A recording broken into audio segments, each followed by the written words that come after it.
Hey everyone, it's great to be here in your home, and you're in my home. This is my second time speaking at State of Search. 2014, I had the distinct privilege to be able to speak at State of Search, and having such an amazing time in Dallas, I decided my life goal should be to move to Texas. And I'm happy to share that I have finally achieved this goal. So if you are in Texas, I'm happy to be speaking to you as a current resident. If you're not, come to the next State of Search live and you will end up with the same life goal I had.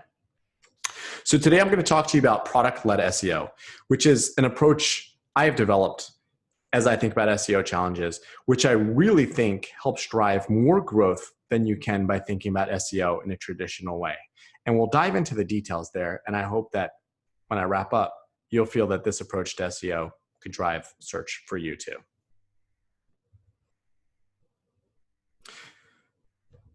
So when I have conversations with people about SEO, and I'm sure you've heard all these things too, these are the four things people think about when SEO is top of mind. So number one, SEO is all about rankings. It's where you rank, whether you rank number 1 or 2 or 3, that's SEO. And it doesn't matter whether it's an image or a video or discover, it's all about where you appear.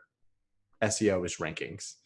Second thing is people think about Google updates, Bing algo updates. It's all about beating the algorithm or the algorithm beating you. SEO is about how do you attack Google. The third thing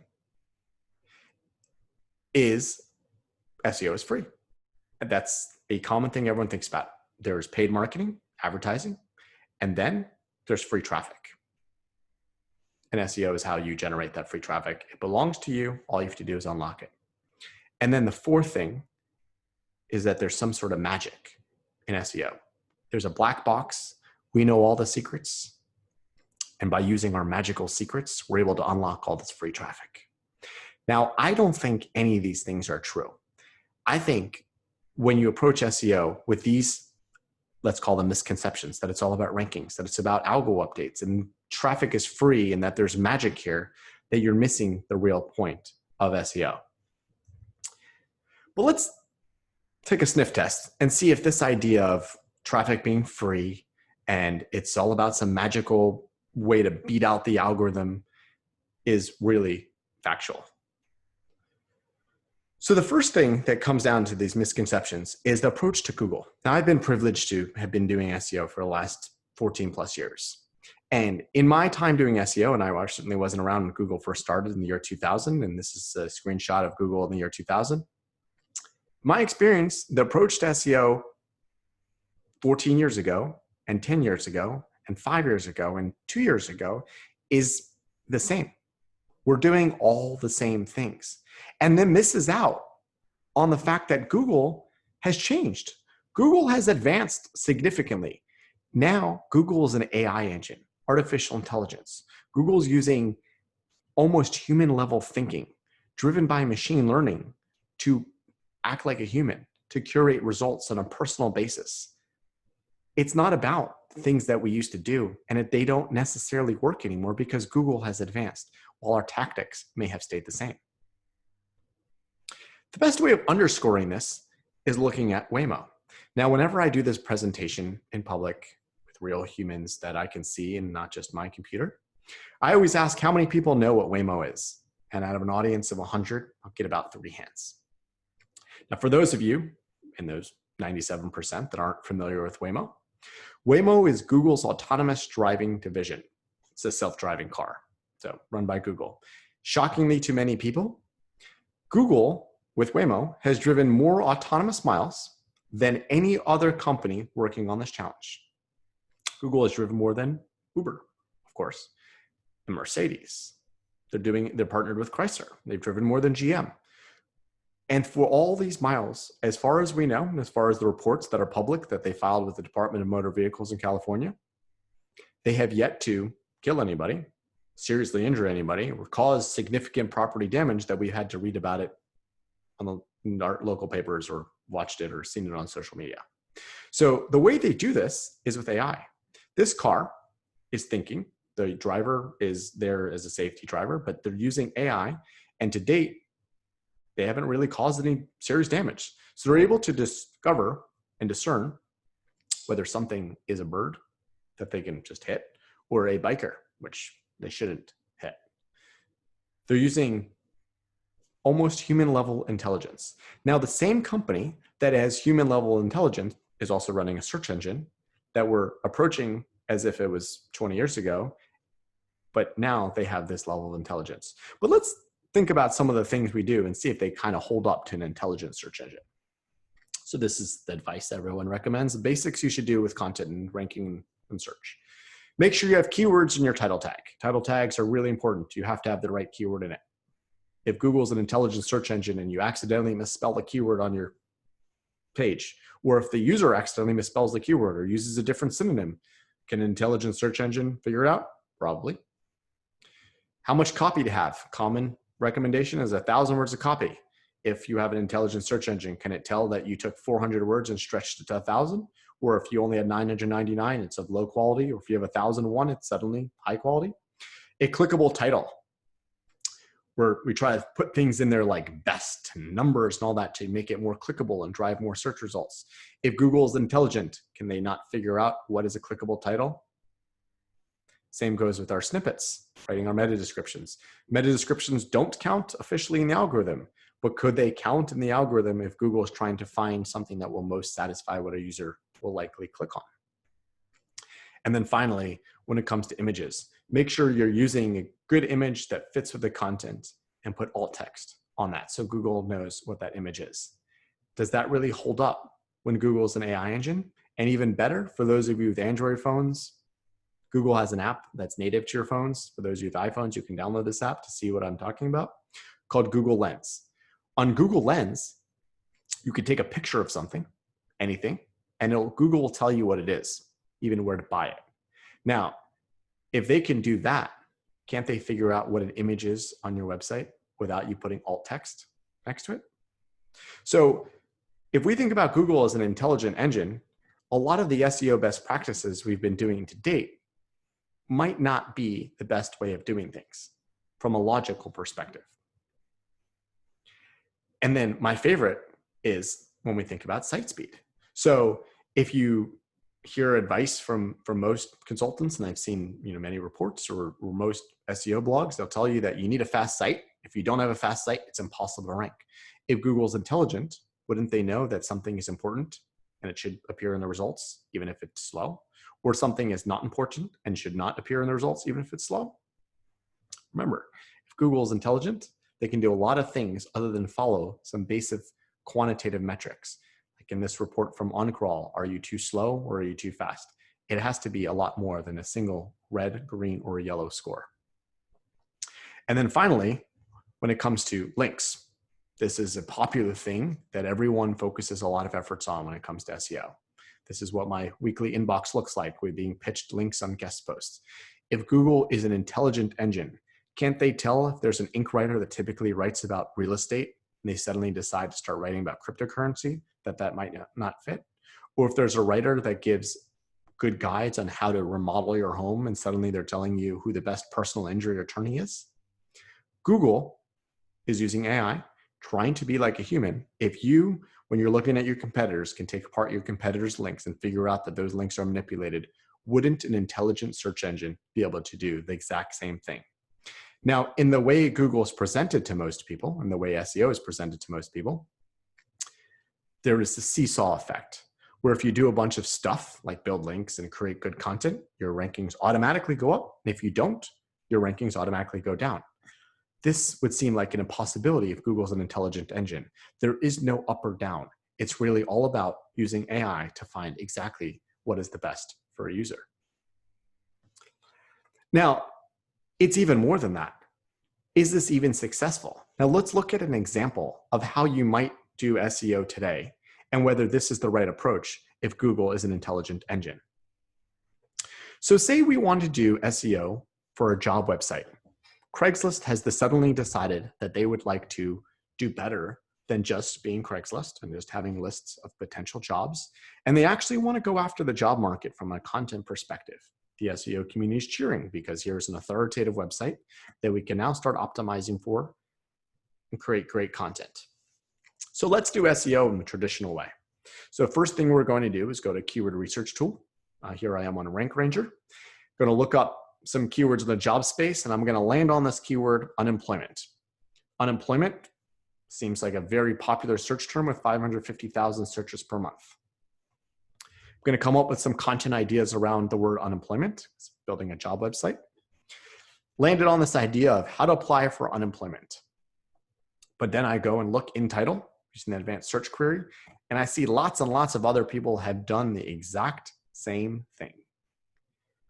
But I'm so much better than them, of course. I'm going to go to Ahrefs and I'm going to go find all the backlinks that everyone else has.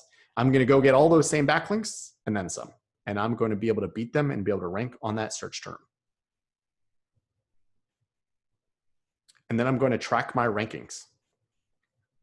I'm using Rank Ranger here, standard rankings tool. I'm going to go measure that I'm achieving the rankings I hope to get on my unemployment keywords and all my similar job keywords. But I'm going to bump into a challenge. So first of all, does this even work if Google's an intelligent search engine? I would argue not. But let's find some other challenges of why this doesn't even work on a realistic level.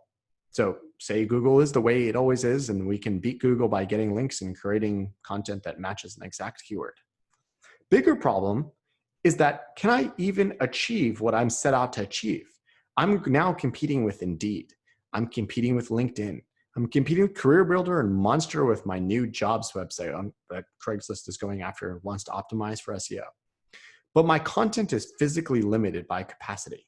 And what I mean is that you only have a certain amount of writers. You only have X amount of writers who can only produce Y amount of content, or you only have Z amount of money. So say I can write 10 pieces of content a month. I can only create 120 pieces of content per year. If I have a keyword list of thousands and thousands, it could take me decades to get through that entire list. So as I think about going after competitors that have been around forever, this is a hard challenge. But there's some other challenges here too. I may never get those rankings I desire. So if I went and told my boss or my client that I'm going to go after this unemployment keyword, it's very likely for a keyword like that I'm never going to achieve that ranking. So therefore, I have baked in my failure. Number two, even if I get that unemployment result, I decided unemployment was the biggest keyword in this space, I may not get it because many of the people that are searching for unemployment are looking to apply for unemployment. They're not looking for a new job. So I may drive tons of search traffic on how to apply for unemployment, and not a single one of them is going to turn into a qualified job search. And number three, and I think is the most horrific when it comes to the way we typically approach SEO, is that if I focus on keywords, I may miss out on all the success I am having because I'm only measuring myself by the keywords I've targeted. So here's an example from my own site. So say I was looking and tracking my impressions and my rankings on the word international SEO, and I felt like a failure because I never achieved the results I wanted in the word international SEO. But if I look at my search console, I may see that I actually ranked on the word international SEO consultant. So by not focusing on my success as ranking only on international SEO, but by focusing my success on all the great keywords I have and leaving it a little bit more to chance, I discovered that I'm ranking on a keyword that he has even a higher likelihood of converting. So when you focus on traditional SEO and targeting keywords, you may not ever achieve your rankings on those keywords. If you achieve those rankings on the keywords, they may not even be converting keywords, hence useless effort. Or your focus will take you away from all the great successes you are having. So again, as we think about Google as an intelligent search engine, logically, many of this stuff won't work, but practically, it probably does not work either. Now, for a job website like Craigslist, where we're going after strong competitors, we need to think about a different option. And for that, I would like to approach this with product-led SEO. And let me explain what I mean here. So we're going to reverse the funnel. So instead of saying, what are the keywords I need to target? Unemployment, find a job, and then from there, figure out the content I'm going to create. And then from there, figure out the links I'm going to put in there and then the links I'm going to get, and then who's going to write that content. I'm going to completely reverse that. Instead, I'm going to think about the why. What should I be creating? Why should I create it? Who should I create it for? So if I'm Craigslist and creating a new jobs website, what's missing already from the market that all the other jobs websites don't satisfy the users with? There are lots of job websites out there. They have lots of job listings. How am I going to be better? So there are 3 ways you can go after getting this data. Number 1, you can use a survey. You can survey your existing customers or existing users, or you can survey new potential users.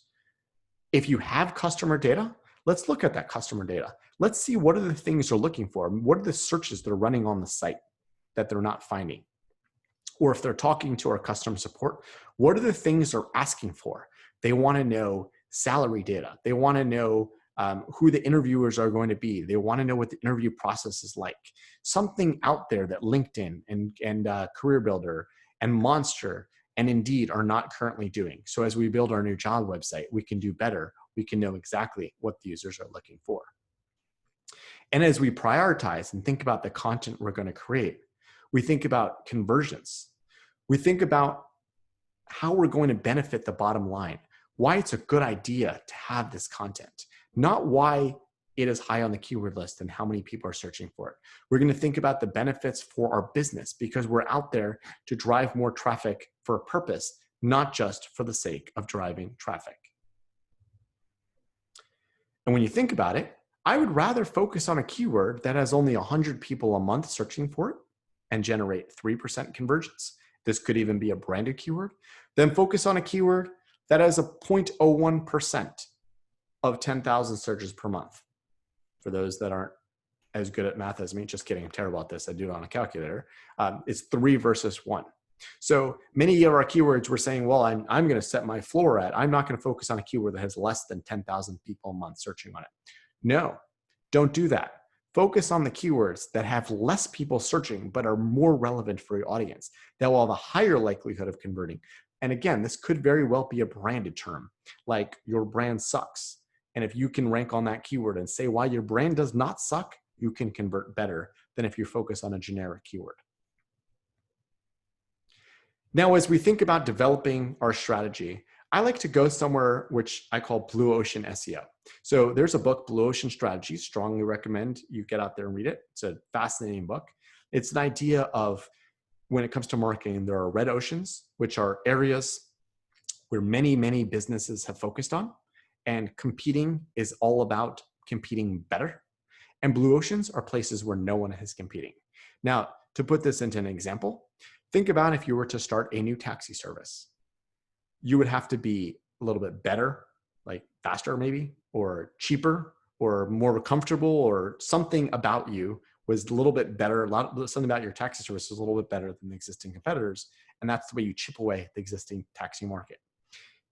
Well, but if you're Uber or Lyft and decided to go after blue ocean, which is all the people that were not currently taking taxis and all the drivers that were not currently taxi drivers, and they've created a brand new market and tapped into brand new demand. Now, flipping this over to SEO, if I'm using keyword research, which I'm paying a keyword research tool like Ahrefs or Moz or SEMrush or any keyword tool, $99 per month, anybody else with $99 a month can also buy that exact same keyword research. But if instead you focus on something that nobody else is doing because it's not in the keyword research, now that is a huge area of opportunity. So when it comes to jobs, everyone else has jobs listings, but what is my blue ocean for jobs? What if that blue ocean, again, was on salary data and interview data that no one else seemed to have? Maybe actual, instead of user research like Glassdoor has, maybe something data driven. And as we scale the site and we make the site larger and we add more content, instead of saying, well, here's my long list of keywords of 10,000 keywords that I'm going after for my content plan, I want to go after more user demands. From my survey, I knew that they want some other tools. They would like some other data. So I'm going to build out more products around that data, more content offerings rather than, oh, here's another keyword, I'm going to chip away at this long keyword list. So scale our SEO with adding more value to users and more utility rather than just keywords.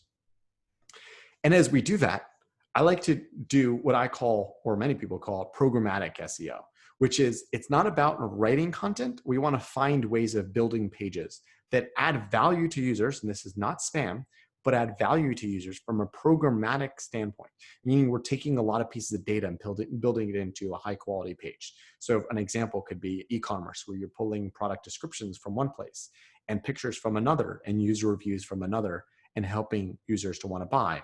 Or you're pulling in government data from one site. So say you want to focus on how to stay healthy in a pandemic. You're pulling government data from the government on testing positivity rates, and you're pulling hospital rates on discharge, and you're creating a combined page that's very valuable for the users. And it also should be scalable. So it shouldn't be, I've written one-off piece of content. It should be, well, when I attack this, I can do this for the city of San Francisco, and then I can do it for the city of Los Angeles, and then I can do it for the entire state, and it becomes infinite. And you can continue to grow your content from a utility and from a scalable standpoint. Strongest advantage to this is once you've created this, you can own it forever. So as an example, when Amazon built their SEO strategy, they didn't build SEO with a crystal ball in mind, knowing that some popular searches or popular products in the year 2020 were going to be things like surgical gloves and surgical masks and hand sanitizer and all the other things that we've unfortunately had to buy this year, and hopefully we never have to buy again. What they did was they focused on having every product on their website and building strong SEO around every single product they could possibly sell. And as a result, when it came to be the year 2020, they were number one, and everyone else was playing catch up, figuring out how they can sell surgical gloves and create surgical glove content. Well, Amazon generated all those sales. Now, I didn't really want to sell you today on any tactics. Most important to me is the way you think about this, that you're focusing on building products for SEO instead of building content for SEO. You want to build things that are useful for users and build things that can scale and be programmatic, rather than building content just because a keyword research tool tells you to do it, just like it tells your competitors to do it. But here's some particular tactics which you can use right away to start building for the user. So number one, I mentioned this earlier, look at your brand. So go into Google Search Console and find all your brand queries and make sure you have a good piece of content visible, highly visible on that query. If you don't, create that content. If you have the wrong piece of content ranking, create a new piece of content. These are the terms that when people are searching, you want to make sure that you are ready to convert. These are your users. You should own them. People talk about Q&A as an area for search and getting tail searches. I don't think that that's why we should focus on Q&A. Q&A means that this is an untapped demand for something within your vertical. So whatever your vertical is, again, I'm in the job space, go onto Quora, go onto Reddit, go onto any Q&A website and look at all the questions people are asking that are not currently being answered. That should give us an amazing idea of a product we can create. Again, I'm just spitballing, saying, hey, maybe there's something out there around salaries and promotions and interview processes. But looking into Quora and looking into Reddit, I see that this is an actual thing, that there are questions around, what is it like to interview at Google? How much do the people get paid when I get interviewed at Google? Like, am I judged during my lunch interview or whatever it is, the specific things, if you look around your vertical, the questions people are asking, that'll give you a great idea of some things that you should build and are not being answered. And you can really scale that up onto, again, if we're talking about jobs, what's it like to interview at Google? Well, you can create that exact same page of what's like to interview at IBM and what it's like to interview at Reddit and what it's like to interview at Twitter and every single company out there. Now, search suggestions. So again, if you're using a keyword research tool, that will tell you some things that have made it into the keyword research data. But search suggestions are representations of what real people are searching. Now, it doesn't take just a handful of people to get into these results. It doesn't matter whether any of these things show up in a keyword research tool. What matters is that enough people search these at scale for Google to start suggesting to other people to search these. Make sure, for whatever your vertical is, you take every single one of these and you have content, if it's relevant, for users. This is what users are looking for. This is what you should give the users. My favorite, again, Google Search Console is my go-to tool. Many of my clients, they have search queries in their Search Console for keywords they have not targeted or even used on their website. So go into your Search Console and look at their search queries, and you're getting into the heads of the users and looking at the things they really want. And if you have not satisfied what they really want, or you see some sort of theme in there, create that content. Now, if we have a jobs website, if you're Craigslist, I'm sure, hopefully Craigslist is using Search Console. That's not a given these days. But if you have Search Console on your Craigslist, we can get in there and we can find all the things that our customers are currently looking for and find ideas of ways to build around the product. And as finally, I talked earlier about how Google's an intelligent engine. We don't want to just build links. So don't just build links. Forget about the entire idea of backlinks for SEO. Think about PR. There's an agency I work with that's an amazing PR agency, and they're great at getting links that actually matter because the focus of their efforts is around links that people are going to read, links that people are going to click. That's what we should do for SEO. So for Craigslist, don't look at how I can get a bunch of links to drive, from guest posts, which Google could potentially decide are guest posts and ignore all my efforts. Instead, think about how I can get people to talk about the amazing products I've created that hopefully people will click on and go over to my website. And those are the exact same things that Google's looking for. And from an intelligent AI perspective, are these valuable links? Is this an authoritative place that the link is right now? Is this an authoritative writer? So focus on PR and don't think about domain authority, and don't think about the value of a link because it's followed or not followed. Just think about this. Is this a link people are going to click? We can't ever know which links are valuable. So from that perspective, ignore anything related to the supposed authority and just think about what it will do for your business when you get that PR. Now, because I approach SEO as a product and I'm building things around users, I'm using typical project management and product management spreadsheets. So here's the sheet I use and the way I prioritize. In all of my product management, project management spreadsheets, I'm not using search keyword reports. I'm not using relative search volume. I'm using impact and effort for the business and what the potential ROI is. And I'm happy to share this if you email. But when you prioritize and when you build around a product and you use this product language within your company and user benefit language, it is amazing for job retention. It's amazing for client retention. It's much harder for someone to say, well, I want to pull the plug on this product you've been in the middle of creating, instead of, well, we've done 10 keywords off our keyword target list and it hasn't done anything for us. When you're working on a product, the end is long into the future and there can be tremendous benefit to the business. And just to wrap up quickly, Google's an intelligent AI engine, smarter than we could ever imagine, and we can't fool it. SEO should not be about fooling Google. When you're prioritizing and building your SEO efforts, it should be about the conversion dollars. It should be about the user and not how we're going to generate more traffic. When we're creating content, it shouldn't be, well, there's 550,000 searches on this single keyword.